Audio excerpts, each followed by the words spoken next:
Hey guys, Casey Ferris. Thanks for checking out another video of mine here on the YouTubes. Today we are talking about why in the world would you shoot log? What's the point of that? Question that I get a lot is, if I'm just going to put a LUT on my footage and convert it to 709, why even shoot log? Like why am I wasting my time with that?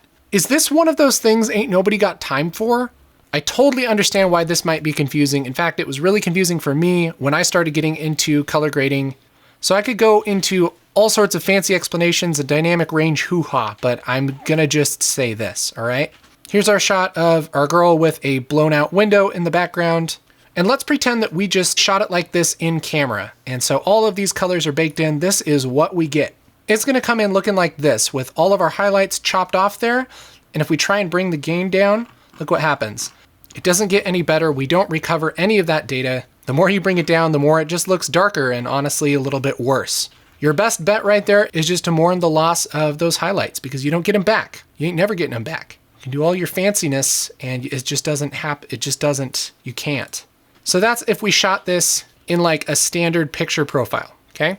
Now let's take a look at this shot again. Luckily for us, this was shot in S-Log2, which is a log format on Sony cameras, and it's much flatter and has a lot more dynamic range, which means that you get a lot more detail in the highlights and the shadows. There's still some stuff cut off, but compared to what we had before, there's a little bit more detail here in the highlights. Now we put our LUT on top of it.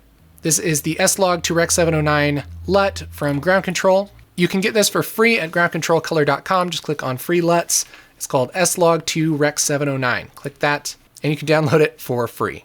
But hey, this is where it's confusing because now we're back at the exact same place. Look at all this data that's being cut off. Ain't nobody got time for that. Here's the difference. Because we shot in a log picture style instead of a standard picture style, before this hits the LUT, we can roll down on our gain, and guess what?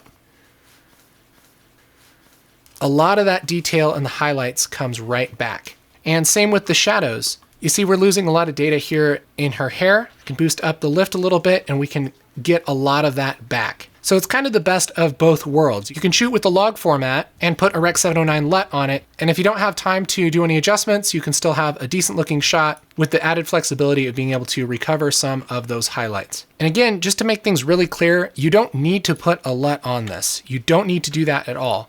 You can just grade this yourself if you want to and dial in the look by hand. Anyway, there you go. I hope that's a good explanation. I hope that makes sense. If you have any questions or comments, leave them in the comments below. If you like this, hit like. And for more post-production, color grading tutorials, all of the things like that, make sure to subscribe to my channel here on YouTube. My name again is Casey Ferris. Thanks for watching.